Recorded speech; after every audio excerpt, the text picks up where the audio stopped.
Thanks, Keiser. This is the Keiser Report, the show that keeps it real. Stacey? So we're going to continue with the theme of the markets and, following up on that correlation equals causation with all the big banks going down to the New York Fed right down here nearby our studio here in downtown New York City.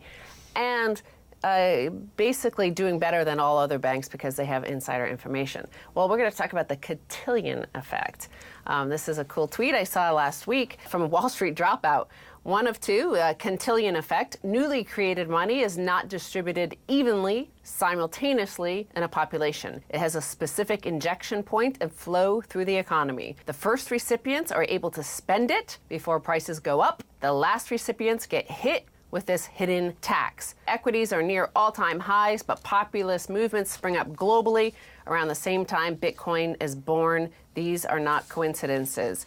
And I want to show you some charts that he provides as well. And this is the rising assets of the central banks, the top one being the United States Federal Reserve, and then you have the Bank of Japan and the ECB. In the United States, most of the equity markets, most of the stock markets are held by the top 20%, and most of that by the top 10%, and then even more by the top 1%. And you see, this is the Fed's balance sheet with the S&P 500. So they go up in lockstep, and those closest to the money, those closest to the Fed, those who get to go and meet Fed executives and bureaucrats at 2 in the morning, well, they seem to benefit the most. Upstream, downstream. In the ancient world, if you lived upstream, you had it better off, didn't you? Because all the garbage and everything flows downstream. And in the financial world, if you live in proximity to where the money's being printed, the cotillion effect is meaning that you get first use of that money,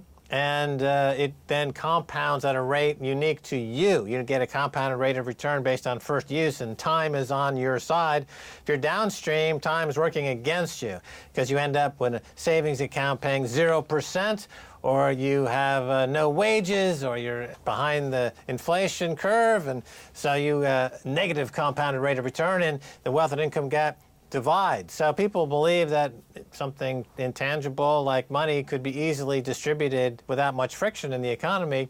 But of course, that precludes the presence of opportunists and rentiers and corrupt government officials that would maximize their own aggrandizement based on proximity to the printing of this fiat money. I mean, it's quite important to understand this because everybody looks around at this economy and they're all distressed about why the peasants out in the middle of America have voted for somebody like Trump and why they are listening to populist messages and we must do something about it. And, well, let's shut down Facebook, let's shut down Twitter, let's keep them from communicating with each other. And what they're really feeling and why this populist uprising is happening, and perhaps it's not articulated as such, but this cotillion effect where they're getting all the sludgy money at the end. It's gone through the stream of billionaires and bankers and hedge funds and private equity and all sorts of connected guys and lobbyists and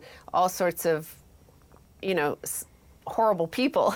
Yeah, funny word, that word quintillion, because it describes this financial event. It also describes coming out parties for privileged society girls, a cotillion. I don't think it's close to it. Depends on how you pronounce it. Right, the spelling is different, and it's similar though.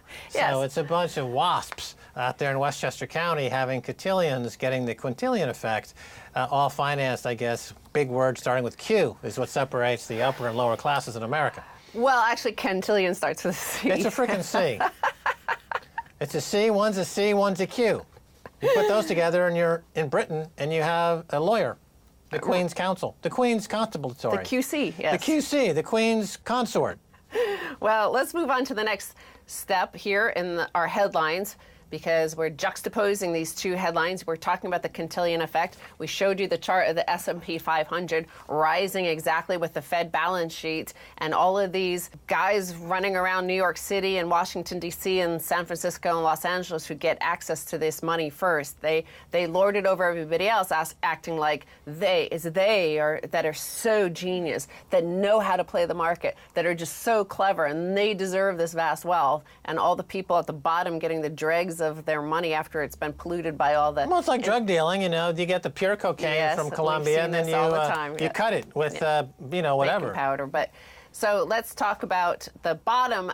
Once people get the polluted money, people have stopped paying their mobile home loans, and it's a warning sign for the economy. The delinquency rate on mobile home loans has increased by 200 basis points or 2 percentage points over the past year, according to research cited by UBS. The 30-day delinquency level is now above 5%, the highest level since 2005. The increase in the number of struggling mobile home borrowers suggests that a large chunk of these people have not benefited from the economic growth of the past few years, despite the low unemployment level. So remember, economic growth, UBS is saying, happened, and these people have not benefited. But what that chart showed was there was just money growth that went to a few people at the top. Go back to the financial crisis of 2008. A lot of people lost their homes because of the mismanagement of the economy by the banks in the subprime crisis, where the creditors of the banks were bailed out and the debtors were left to foot the bill. This is the first time in history this has ever happened. A lot of those people ended up in mobile homes, and a lot of people ended up in subpar housing, which incidentally was snapped up and bought out by private equity groups on Wall Street, financed by the super cheap cotillion effect money from the Federal Reserve Bank. Now, here we are 8-9 years later, and those folks can't hold on to their properties anymore because of the cotillion effect. The value of money has been debased, and they are experiencing loss of quality of life and an own loss of purchasing power, and now they're going to be booted out again. So they lost their home twice, once because of Wall Street mismanagement and twice because of Wall Street mismanagement. And of course, it's the groups like Blackstone, which own a lot of the private homes, that they were able to access their relationships with the Fed and the Treasury to get Fannie Mae, Freddie Mac sort of big deals on buying a vast amounts of property that were defaulted on and foreclosed homes. But in this mobile home market, you have Warren Buffett is one of the largest, if not the largest owner of mobile homes in America, and you have the hurricanes. A huge amount of hurricanes this past year, Harvey, Irma, Maria. So a lot of people have lost their mobile homes, and at the same time, the economy has been so bad and property markets out of control in places like New York, San Francisco, Los Angeles, that a lot of middle-class people are competing with the working-class people to buy these mobile homes, which can only manufacture so many. So there is a complex situation happening here. Look, Warren Buffett's an interesting case because he's completely hedged because of his relationship and ownership of insurance companies and insurance products producing entities. He can be completely hedged against those hurricanes and hedged against all natural disasters and all financial disasters. And so he's not actually taking economic risk. Those people who are buying these mobile homes because they've been victimized by Blackstone and other Wall Street predators have no hedging available to them. So America is basically a hedged and unhedged country. That's the way to divide the population. There's a few people that are completely hedged. They keep every dollar that is generated without any risk. It's a riskless return of assets for them. And everyone else is basically taking all the risk, and they can't possibly compete. Well, they can't compete with that. The fact is that the Fed only looks at the S&P 500 or other stock indexes. They only look at that, and lo and behold, those indexes look exactly like them. They're looking in the mirror. This is like they keep printing money to keep that up. They're not looking down there. And they should be like, 5% of these people are defaulting. Let's print the money to bail them out. Instead, they're just bailing out these people at the top by the time, and they're hoping that more and more of their dirty, polluted money trickles down to them, but it doesn't. And here's the polite way UBS describes the situation. Oh, let's hear it. We interpret this data to mean that these individuals have not largely benefited from these macro dynamics and may also be disproportionately exposed to industries that have experienced compression rather than expansion in the current economic conditions, such as retail or some areas of energy extraction. So this is financial speak and bank speak, gobbledygook, for communicating to the herd that they have successfully disenfranchised an entire generation. And now they're patting themselves on the back and taking a victory lap.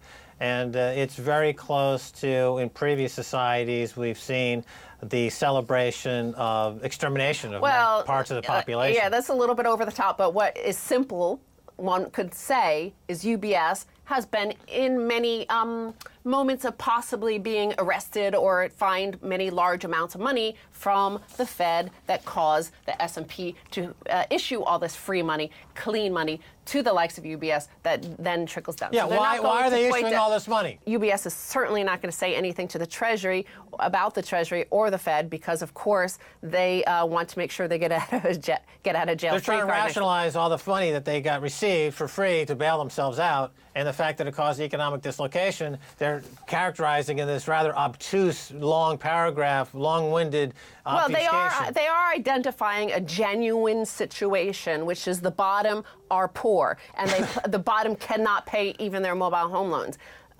Of course, they cannot say it's you, the Fed, that bailed us out. It's you, the Treasury, and the Department of Justice that allowed us to get away with this. They can't say that because why would they? Because they're just going to be like targeted the next go round, the next crash as we're experiencing. Let me have that. I want to keep a copy of that. I'll give it to you. That's a classic obfuscation. Quickly, I'll also tell you about another headline, and this is the similar case in South Korea, and that South Korean millennials are reeling from the Bitcoin bust. The country of around 52 million comprises 17% of all Ethereum trading. It's one of the top cryptocurrency markets, especially from last summer until the end of the year. So a lot of Koreans piled into cryptocurrencies at the top. But the thing that stood out about this article in the last minute here is one thing they say about Americans and all of these unemployed Americans is that we don't have the right educated population. We need to bring in these immigrants, and if people just had the right qualifications, maybe the economy would be better. But this a bit stood out to me about the millennials in South Korea who have a high unemployment rate. Their incomes are declining. They're worse than their parents' generation. In this highly educated economy, it could be hard for young Koreans to distinguish themselves from their peers. Nearly 70% of all Koreans aged 25 to 34 have a post-secondary degree, the highest of all OECD countries. So they're already way highly educated, and that's what they answer.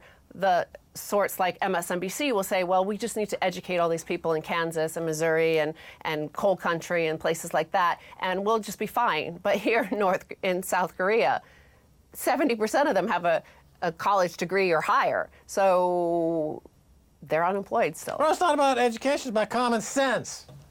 Read your Mark Twain.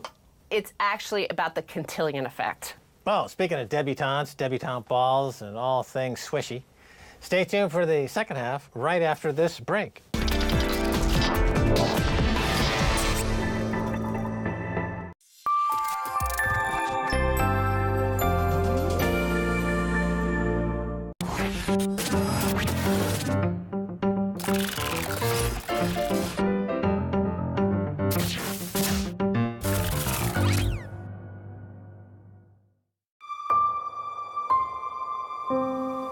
Прекрасный сон, он всегда был рядом со мной. Когда в себя делаешь полный глоток воздуха, начинаешь выходить за пределы атмосферы, видишь землю, плывешь, плывешь, плывешь. Хочется опять отдохнуть, оттолкнуться и полететь. Больше 11 лет, период, когда я был по медицинским показателям негоден. Но не сломался, не сдался, убедил в том, что я готов. Когда я решился на полет, для семьи был маленький шок. Никто этого не ожидал. Расставаться тяжело, на самом деле. К этому нельзя привыкнуть, нет. Каждый раз думаешь, дайте силы пережить. Чем старше становлюсь, тем страшнее становится. Понимаю, что человек, если что-то произойдет, он, в принципе, ничего не сможет там сделать.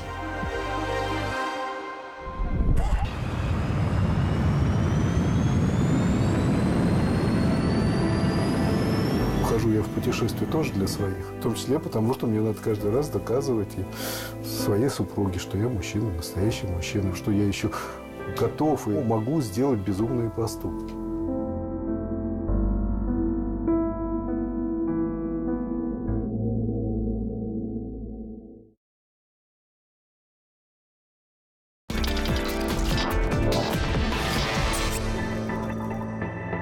Oh, hi.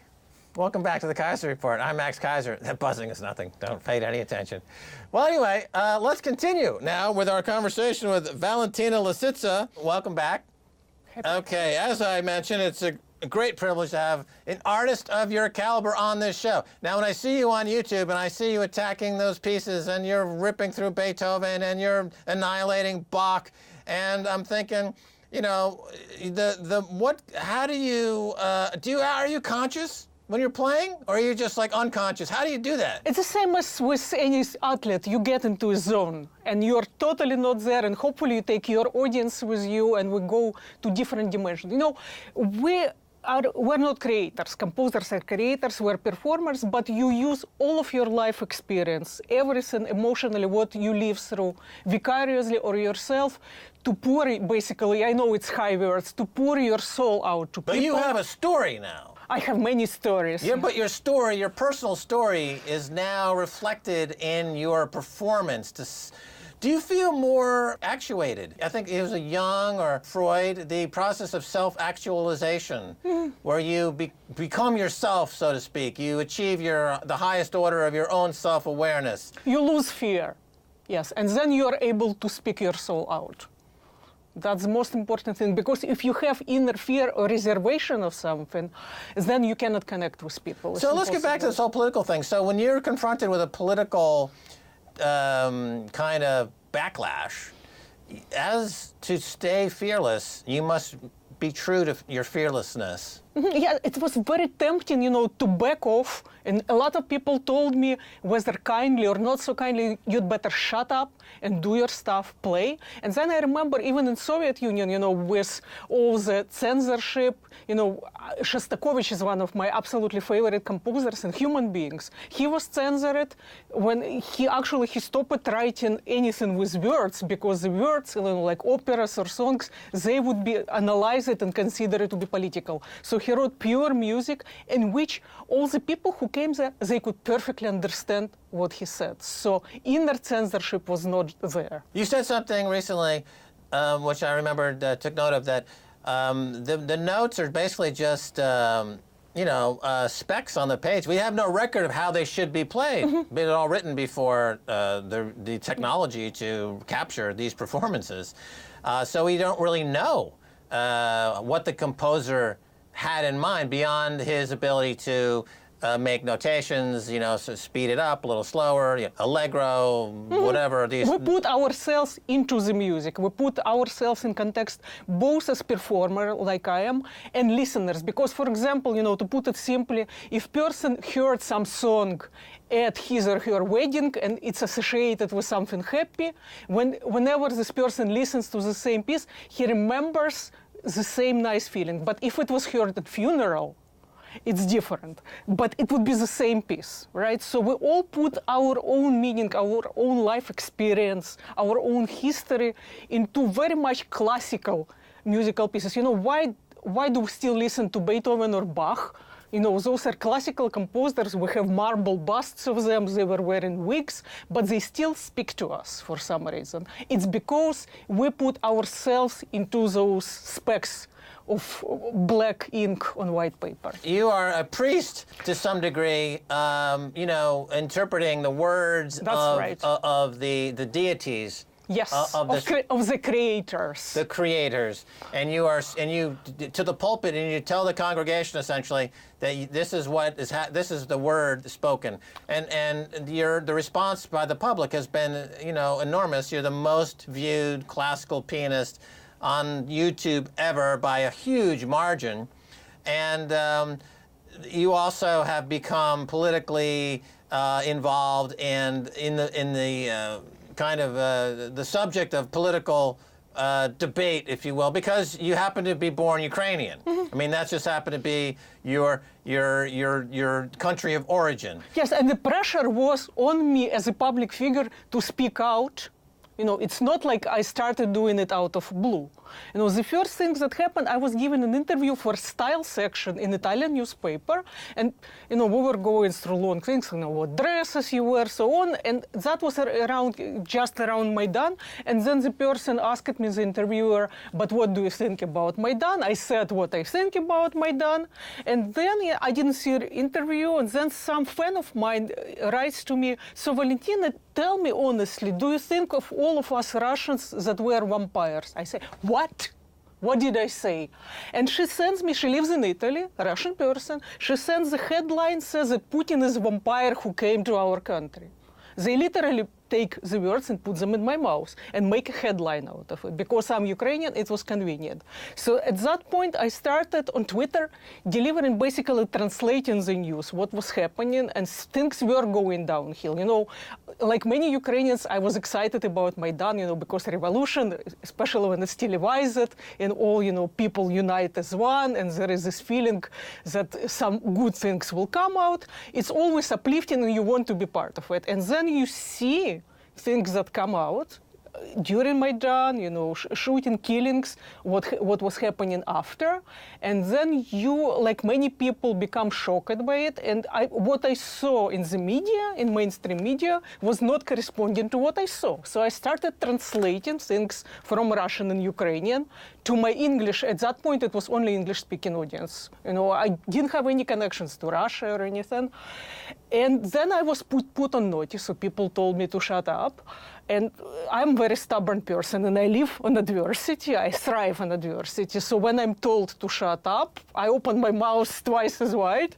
Not a smart thing, but, you know. You see, if you were playing a lot more simpler music, you know, like rock music or something, you could be marginalized a lot easier. But because you're interpreting the greatest music ever written and doing it brilliantly, it's very hard to dismiss you. But I also have millions of following around the globe. Young kids, not so young kids, adults, elderly Well, as people. a Ukrainian, I wanted to ask the question, you know, I mean, I'm not an expert on these topics, obviously, as someone who was born in Ukraine. But when you heard the voice of Victoria Nuland, the Assistant Secretary of State, on the phone, talking to folks in Europe about orchestrating a coup in Ukraine on behalf of NATO so that they could protect the interests of Monsanto, her husband's lobbyist group, and an obvious push east to repudiate everything that was negotiated with Reagan under the Cold War I that ended the Cold War. Just a complete kick in the teeth to the peace process, a kick in the teeth to anyone who seeks to have a more peaceful future. How did that make you feel? Very sad, very upset, but at the same time you have to understand that majority of people truly believe the West is out there to help us. You know, it's always in the beginning, and only later you understand that these people, they have actually some other motives, you know, to rob you later, to take over your possessions.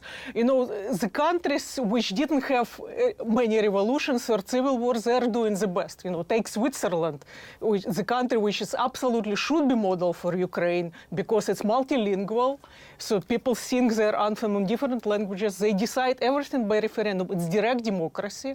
It's an exemplary country for Ukraine to follow. Instead, it follows different model which is brought in by NATO. There is a coup. Yes, the government Brought in by what? By a coup. Yes. By coup? Yeah, yes, it's absolutely. It's not democratic change. And people are used, all these millions of people who went on Maidan to protest unpopular government because they love to be on TV, frankly, you know, they were encouraged. They became statists in this coup. And meanwhile, Mohammed bin Salman from Saudi Arabia, who's, you know, they're openly slaughtering Yemenis children, he's considered to be a frickin' hero. It's double standard. It's double standard all over the place. You know, we encourage the worst in humanity as long as they're on our side. Just to help me understand, so when after Maidan, during Maidan, then the allegedly this group Azov Brigade has obtained ministerial positions in Ukraine. Allegedly, they have ties to neo-Nazi parties Is that a fair statement? What's going on there? You know, again, the question of double standards. If something happens in Charlottesville, there are Nazis, everybody screams, oh, you know, hold all Trump electors are Nazis, right? And they don't say alleged or anything. But when things happen in Ukraine, and, you know, Azov, Right Sector, Svoboda Party, there are millions of those things, but people say, oh, you know, but support is really too small. They get 5% at elections, and also, you know, they're not really, you're not allowed to say. But for me, you know, if it walks as a duck, and these people walk, you know, with their hand up in the air. If it talks like a duck, and these people talk about other ethnicities other than Ukrainian being subhuman, that they need to kill them, to get rid of them, they attack Russians, they are anti-Semitic, they attack Polish people, they attack Hungarian people. So it talks like a duck. It's, you know, substitute duck for N-word. Yeah, no, you know, and So the U.S. is fully on board. Yes. Which is disgusting. U.S. envoy to Ukraine, Kurt Walker says to other countries, oh, please let off the criticism of Ukraine because they need to build this, they go through this nationalism, but it's like teenager years, they will overgrow it. I got to tell you that I'm very impressed. You know, again, great having you on the show. So to give you a little, the background, of course, you were not allowed to perform in Toronto after being invited there, you know, for political reasons, basically. And my understanding is then you follow that up with a concert in Donbass. Yeah, I was invited to Donbass after. I became notorious. So you have to get in, this is in Ukraine, you have to go in there through Soviet Union, behind the front line. Soviet Union. We're still in Cold War. Behind the Soviet Union. Yes. The lines, you go from Russian side. And this was like my first Well, trip I'm speaking as like Victoria Nuland now. Yes. I'm channeling Victoria Nuland. You had to go through the Soviet Union. You had to tunnel your way through the wreckage and the detritus of a communist collapse to get to Donbass. And bread lines. And bread lines. And empty shells. And then you performed your wicked classical music. Yes, I'm aiding and abetting terrorists because I'm on Ukrainian security services blacklist. They have like kill list called Mirotvorets, the peacemaker, and they killed quite a few people from there. So I cannot go to see my family. I cannot go to, you know, we would call it mainland Ukraine because I would be arrested immediately as Ukrainian citizen. So I can only go on other side in Donbass. And when I played there, I played the same Rachmaninoff second concerto. There were 15,000 people there, and you could still hear the bombs dropping at that point. And these people, you know, I got to cut it off there because we're out of time. But thank you so much for being on the show. Rarely do we have someone with your guts. You got guts! Unlike all these other... And fingers. Right on.